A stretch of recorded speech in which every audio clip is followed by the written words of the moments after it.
CIA'nin de üzerinde Pentagon'a görev yapıyor. O istihbarat örgütü NSA ajanı bir subay Wayne Madsen, bakın bölgeyle ilgili nasıl çarpıcı açıklamalar yaptı YAZ-BOZ'a. İzliyoruz. CIA, the PKK, Gulen has his own, like President Erdogan, GSE, Russian SVR, British MI6.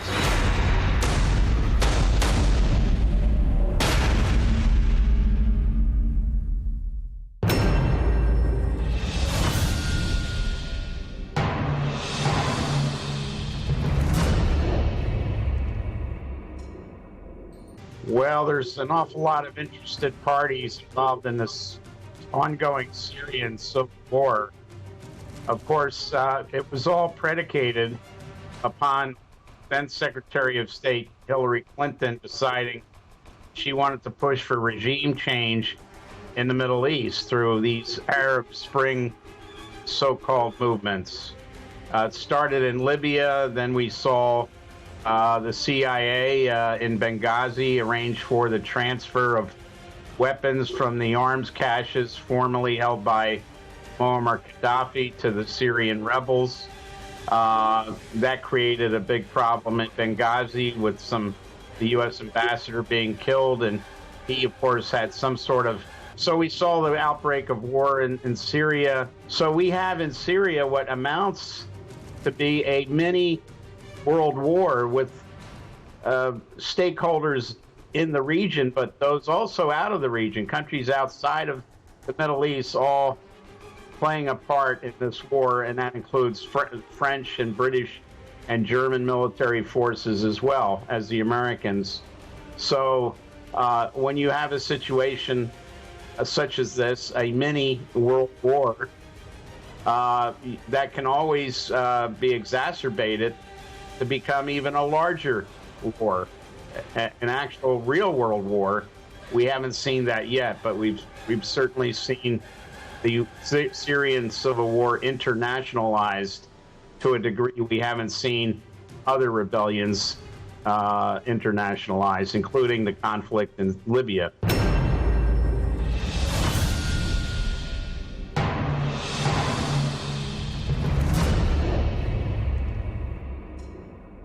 United States was very keen on United States was very keen on Assad to leave the regime, but in 2013, United States was like almost getting in a real war in Syria to let Assad go from the power. But now it's like they step back from that. Now, do you think that's is there any relation between Russia's role in the country? Well, what we know is that then Secretary of State Hillary Clinton was pushing President Obama to become involved militarily in the Syrian civil war, and he refused. He did not want to commit U.S. troops to the conflict. And while Clinton and all the neoconservatives, the same bunch of is pro-Israelis in the Republican and also Democratic parties in America that got the U.S. involved in the Iraq mess, were pushing for the U.S. to become involved. And Obama held his ground. And the status quo currently is that the U.S. and Russia are talking at military-to-military levels to ensure that U.S. and Russian military forces active in Syria do not target one another. That's not to say that they're not targeting their opponents. And the U.S. certainly has been accused of targeting pro-Assad groups. And also the Russians have been accused of targeting anti-Assad, have been accused of targeting anti-Assad forces.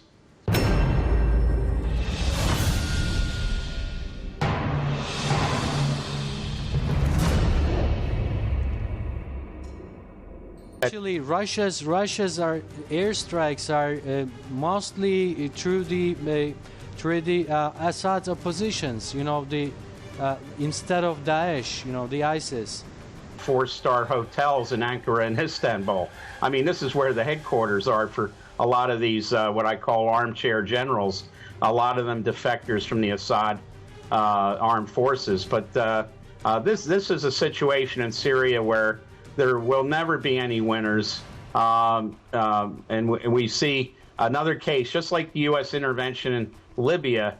The only people the only interests in the area that benefit from failed states in Libya and Syria and Iraq are the Israelis, who've had an ongoing plan since 1982 called the Yinon Plan to destabilize all the Arab nation states and create warring many caliphates and many principalities and many warlords.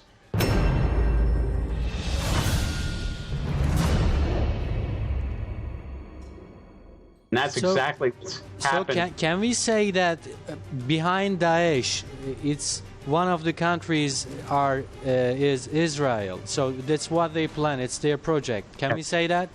I think so. Not only Israel. Israel, of course, provides a lot of low-level. They don't want to be identified as an ally of Daesh, but they absolutely, their commandos have been seen providing weapons to them in Anbar province in Iraq, and also in the Golan area bordering Israeli territory. But the Saudis also have to be shown for being the financial and logistical support behind Daesh. This is something we now know because the head of Mossad has met with his Saudi counterpart numerous occasions, and we have many Netanyahu government officials saying they would rather see Daesh in charge of Syria than a pro-Iranian government, and they've gone on record. Yeah.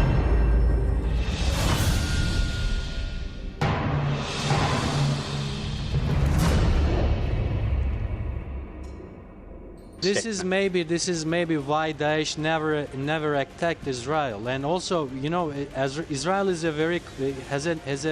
has a border with Syria either, and it must be a threat for them. But even though they never try to involve in Syria's thing, you know, they never send their planes and bombs. They do nothing about Daesh. So this makes nonsense, isn't it?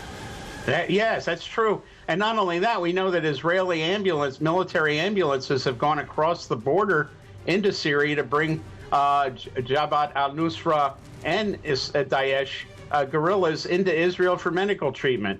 People have been wounded on the battlefield, and this has been reported by the Western corporate media a number of times. And we also know that there's this odd situation where Israeli tourists go up to the Golan Heights and look down on the battles, and they never feel like they're threatened by any attacks from Daesh forces fighting the Syrian government. I mean, it doesn't say much when you have a group of tourists eating their lunch while people are massacring each other down on the Golan Plains below the Golan Heights. And unfortunately, that's the situation we've seen. Israel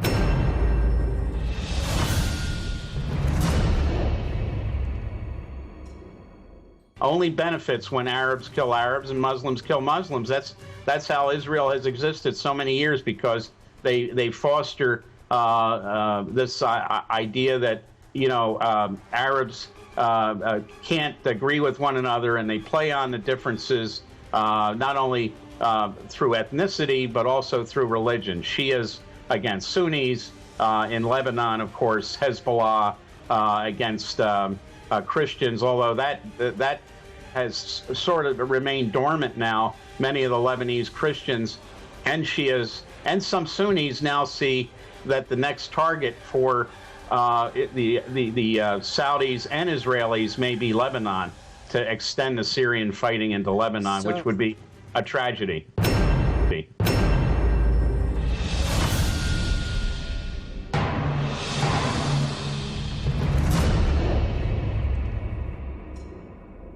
So coming back to Syria, to Russia, what do you think Putin's plan in Russia? What is he aiming to get there? What was going to be his goal in there?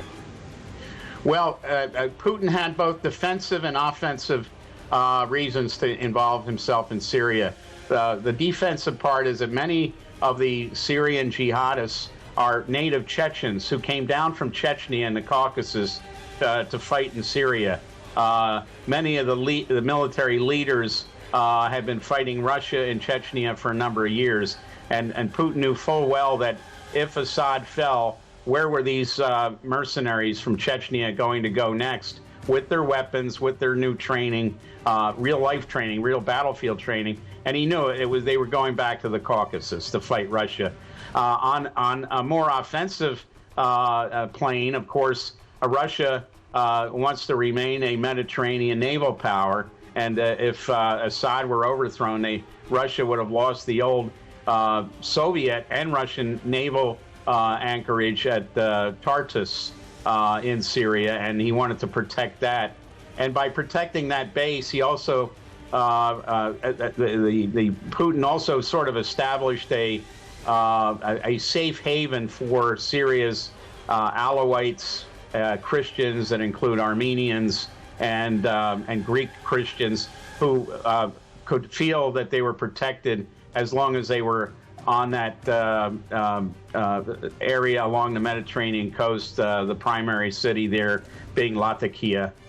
So that was a strategic move on Putin's part to protect the only Mediterranean base left that the Russian Navy can feel safe in, and that was the Syrian port of Tartus.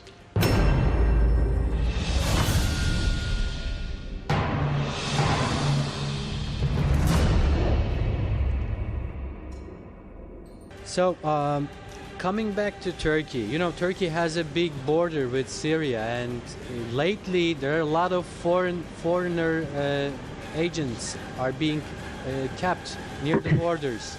So, what do you think about this? A lot of foreign agents are caught there. So, what are they doing there? What is their purpose? Well, when I was in Turkey a few years ago and had meetings with members of the AKP government, they at that time, and this is before the civil war in Syria began, they were talking about how they desired to have good relations with Syria under Assad. And, you know, believing that at face value, I never would have thought that the government would have become involved in a effort to overthrow the Syrian government, because the problem for many of these countries is if you get rid of the strongmen that were initially put in place by the West, Assad, Saddam Hussein, Muammar Gaddafi, if you get rid of them, then you're going to have civil war. And that's exactly what happened.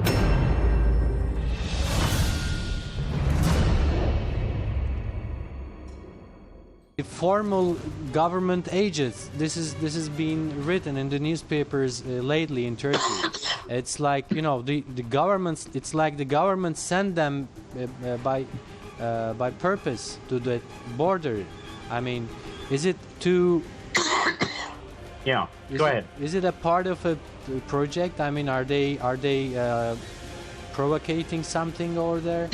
Do you think? Well, I think the situation on the border is you've got the people crossing the border back and forth, and that's of course going to come to the attention of many intelligence agencies. So they're collecting intelligence, but nothing else, or are they? They may be inserting their own agents also into various groups fighting in Syria as double agents.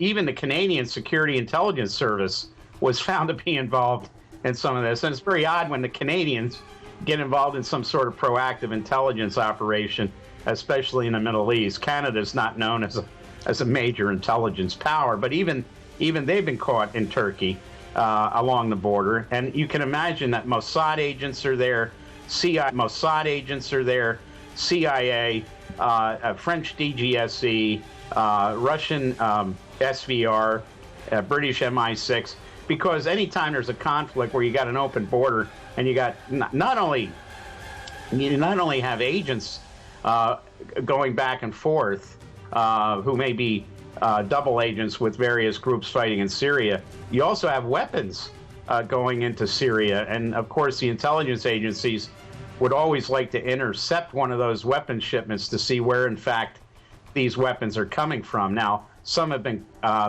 found to have been originating in Croatia, which is a NATO country. Some weapons are coming in, as I mentioned before, they came in from Libya. These were weapons captured by Libyan jihadists, and there was a joint effort by the jihadists in Libya and the CIA to transport them to the Syrian front. Yeah. But you also have weapons coming from the Persian Gulf, from Qatar, Abu Dhabi, mercenaries, weapons. I would say that the international border between Syria and Turkey is a primary focus of most intelligence agencies right now. And I failed to mention the Iranians. The Iranians certainly are there to see what is coming, who and what is coming back and forth over the border.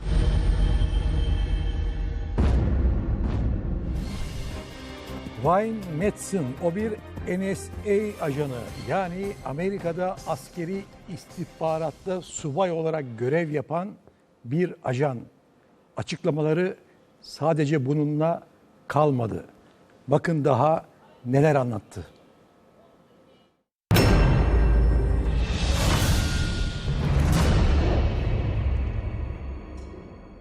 What we'll see in Syria is like in Iraq, a loose federation with the Syrians having autonomy, the Alawites and the Christians having some form of autonomy, especially from Damascus onto the Mediterranean coast, and the Sunnis having a degree of autonomy in the rest of Syria. I think that's the eventual makeup of Syria, and whether Assad will have a role in that new kind of federation or not is not known, but I don't think we're going to see Assad leave the scene, as many people have called for, either moving to Russia or Geneva, Switzerland. I think it may happen, but it's not going to happen in the near term.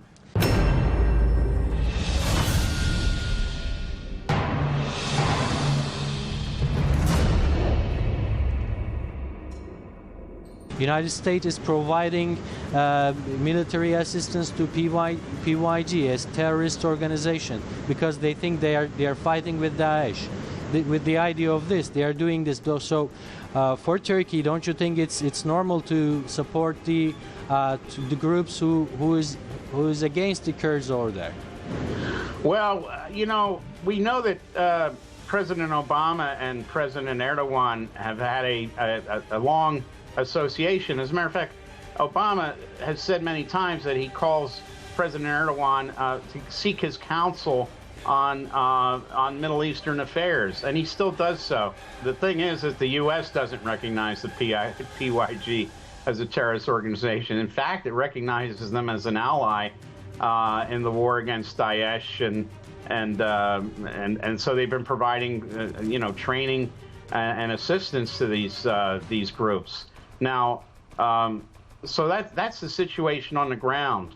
I know Turkey fears that the Syrian Kurds are working with the PKK in Turkey, and that's an issue that can't be separated from what is going on in Syria. But it's certainly, I don't think, helpful. And I'd love to be a fly on the wall when Obama discusses this subject with President Erdogan. I'm sure that there's not an agreement on that issue, and ceasefires, but the ceasefires are always being broken by one side or another for one reason or another. And I think this situation it could exist for years and years to come.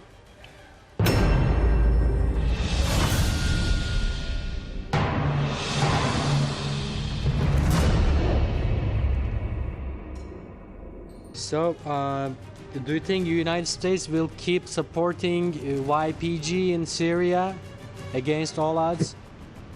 I think the U.S. will continue to support the YPG because these military to military relationships between the Pentagon and the YPG are kind of set in cement right now. I don't foresee them changing. It's Now, like they're stepping back. I mean, they kind of. I read things in the United States media that they kind of stepping back from supporting the YPG over there, isn't it?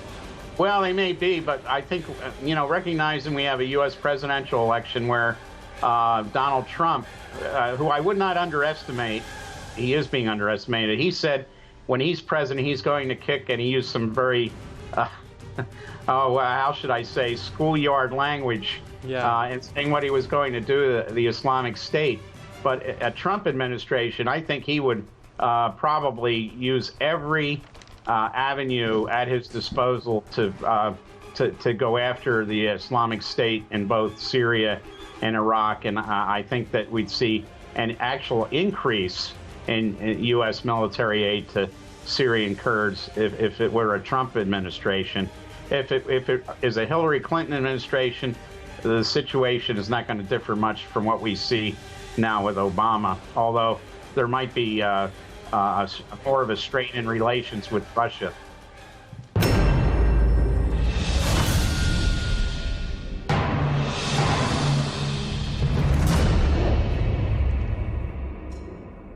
Sir, so we know that you're a former NSA agent. United States, with the help of NSA, they are following the world and listening, every kind of thing.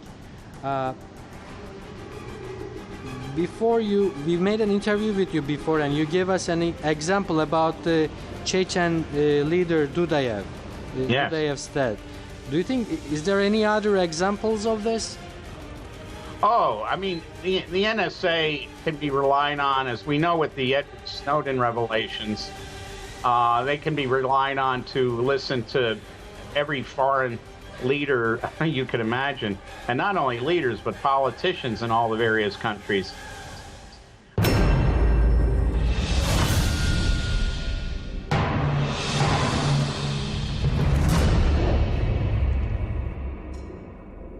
On Dudayev was as a result of President Clinton wanting to help out then President Yeltsin of Russia in the war that he was fighting with the Chechens at the time. But I think it's a foregone conclusion that NSA was also listening to the phone calls of Gaddafi when he was in Sirte, and probably was able to triangulate his position in that city, and I think that probably ultimately led to the Libyan rebels identifying Gaddafi's military protected motorcade as it was leaving Sirte, and of course Gaddafi was caught and killed. So I think we can see a lot of examples of NSA eavesdropping on foreign leaders, where it ultimately, the eavesdropping is the information, the signals intelligence is handed over to ground forces, who then take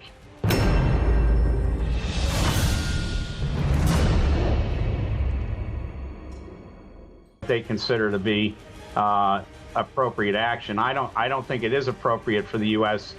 to assassinate or oversee the execution of any leader. It's actually against some U.S. law that was implemented by 3 presidents, President Ford, Carter, and Reagan. But that law is abused and violated all the time. So I think we probably can connect signals intelligence to the death of Muammar Gaddafi. And I'm sure Assad's communications are also routinely eavesdropped upon, and we do know that some of his senior military officials have been killed in airstrikes, and I'm sure NSA played a role in that as well.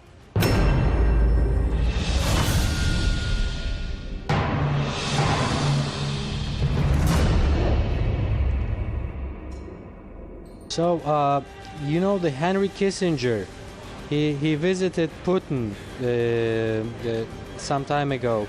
Why do you think this happened? Why do you think he go to Putin?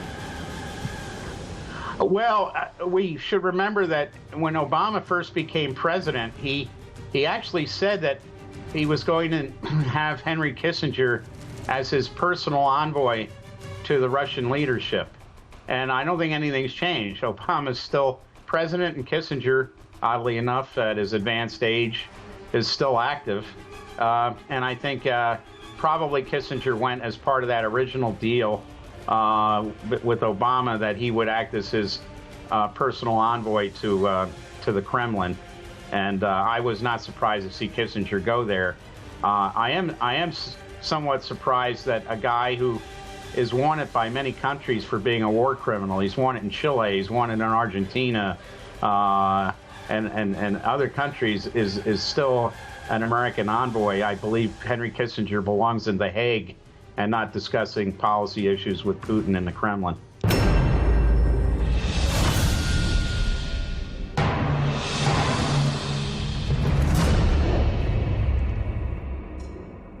So, on the other hand, the Obama's special envoy McGurk, he's being in contact with the YPG in Syria.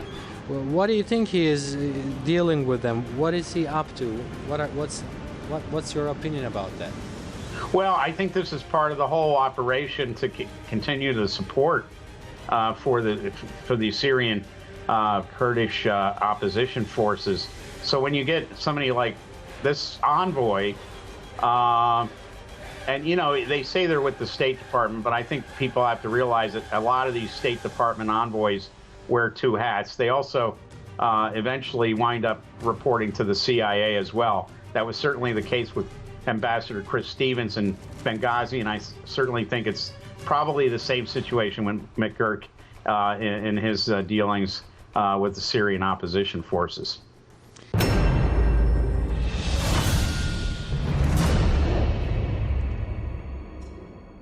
Well, there was an attempt a few years ago to cancel Fethullah Gulen's residency permit, permanent residency green card, and it was fought against by the parts of the U.S. government thought to be the CIA. So that said, it looks like Gulen is protected at very high levels by the U.S. government. I don't expect extradition request by Turkey to be honored in this case, and I think he will remain here and conduct his business. Of course, he's not a very public figure, you know, from Pennsylvania, where he has his private compound. But I don't think he's going to have any problems with the U.S. government, as we saw. There was a chance of that a few years ago. And we know that, you know, papers like Zaman have been taken over by the government and the Jihan news agency. And I think Gulen has his own lobbyists in Washington, especially Senator Bob Casey from Pennsylvania, where he lives. So I think that anything the Turkish government lobby does in Washington will be counteracted by Gulen's substantial lobby in Washington.